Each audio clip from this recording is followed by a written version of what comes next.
Sobre a tomada do poder por Mussolini, Curcio conta que no primeiro dia da insurreição teve que livrar do Chilindró um escritor inglês, seu amigo, que acabara de chegar à cidade e que já na estação de trem se desentendeu com os camisas negras. Israel Zangwill, o tal amigo, ficou boquiaberto ao constatar que o golpe não havia ocorrido por meio violento e que em Florença tudo continuava como sempre foi, exceto pelo fato que Mussolini mandava e o rei Vítor Manuel III baixava a orelha. Na cabeça dele, era tudo uma comédia, uma encenação para encobrir o jogo da monarquia. Curcio teve de explicar que, ainda que Mussolini evocasse a imagem de César e os antigos símbolos de luta, uma abordagem impregnada de certa comicidade para o inglês liberal, que aquilo era mera retórica. Sua tática em nada tinha a ver com a tomada de poder empregando exclusivamente a violência, do tipo degolando o rei e fuzilando ministros. A seguir, levou Zangwill aos locais estratégicos tomados pelos camisas negras em ataque surpresa para os quais o exército e a polícia nada puderam fazer. Estações ferroviárias, fábricas de gás, correios, centrais elétricas e telefônicas e centrais telegráficas.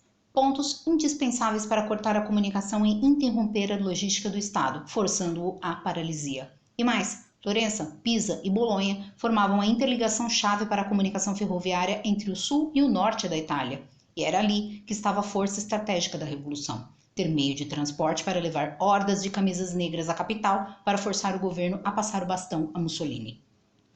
Teve até fake news. Mussolini era jornalista de formação e provavelmente foi ideia dele mandar um grupo de camisas negras ao jornal Nazione da Toscana para publicar uma edição extra informando que o general Cittadini, ajudante de ordens do rei, tinha ido a Milão negociar com Mussolini. Depois, os camisas negras saíram espalhando exemplares da publicação pela região, o que fez com que o povo respirasse aliviado diante do que parecia uma negociação pacífica. Foi um tanto curioso e incômodo imaginar, partindo da descrição de Curcio, o estado de coisas na Itália entre 1919 e 1921. Por todo o país, havia embates entre os comunistas, sindicalistas e fascistas, cada qual exercendo seu poder e sua influência, até que as tropas de assalto de Mussolini, pouco a pouco, foram ganhando terreno na Itália e esmagando a concorrência. Uma das táticas mais atrozes e eficientes era a retaliação, bastante semelhante ao que a máfia fazia, inclusive. Se um camisa negra fosse assassinado, uma tropa invadia a fábrica ou a cidade onde o evento ocorreu e vingava o companheiro. A fúria dos fascistas aterrorizou muitos vilarejos, não raro populações inteiras fugiam para as montanhas. Para reprimir greves e insurreições de operários e camponeses, os fascistas adotaram a tática de ocupação sistemática das regiões ameaçadas. Do nada, contingentes de milhares de camisas negras varriam regiões, movendo-se rapidamente província a província, colocando-as em estado de sítio. Com isso, Mussolini eliminou os rivais vermelhos e levou a melhor.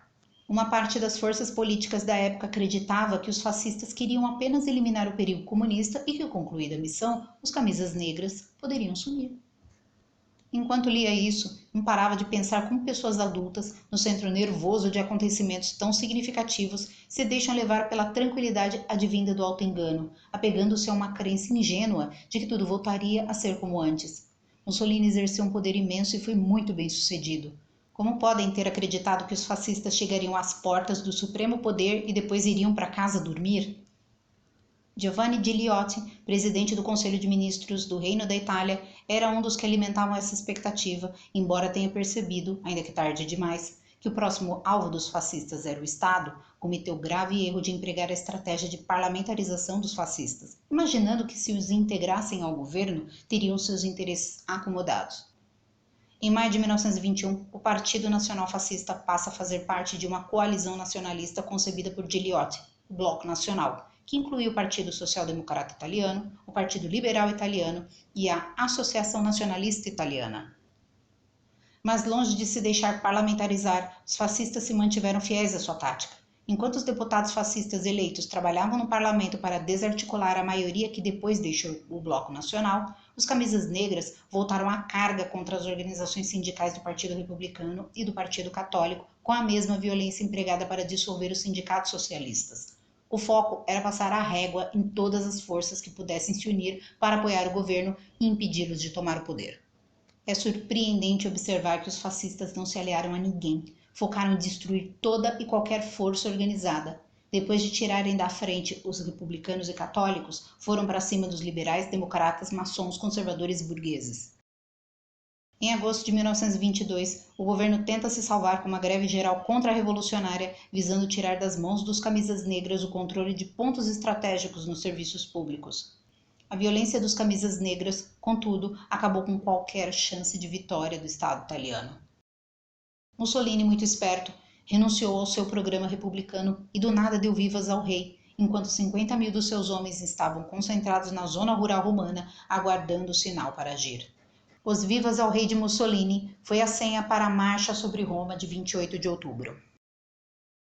Em 24 horas, 200.000 camisas negras ocupam todos os pontos estratégicos da organização técnica do Estado. As forças policiais italianas são incapazes de fazer a contenção. Na capital, o então primeiro-ministro Luigi Facta ordenou ao exército e à polícia que impedissem a entrada das hordas de Mussolini por qualquer meio, algo que, conforme aprendemos com Curcio, não adianta nada. No dia 28 de outubro, apresentou ao rei um decreto declarando estado de sítio, o que lhe permitiria deter os insurgentes. Mas Victor Manuel III não assinou o documento. Em desaprovação, Facta e seu gabinete renunciam. Um dia depois, o rei entregou o governo ao líder dos rebeldes, que primeiramente o recusou em virtude da imposição de Vítor Manuel de compartilhar o poder com setores mais moderados. Manuel acabou desistindo das condições e Mussolini, que estava em Milão, viajou para Roma para aceitar a oferta. Mesmo alcançando seu objetivo, os fascistas invadem Roma em 31 de outubro e desfilam pelo Palácio do Quirinal, residência do rei. Segundo Curcio, o golpe de outubro foi a culminação de 3 anos de luta e ocupação. A insurreição só derrubou o governo. O historiador Álvaro Lozano, autor de Mussolini e El Fascismo Italiano, concorda.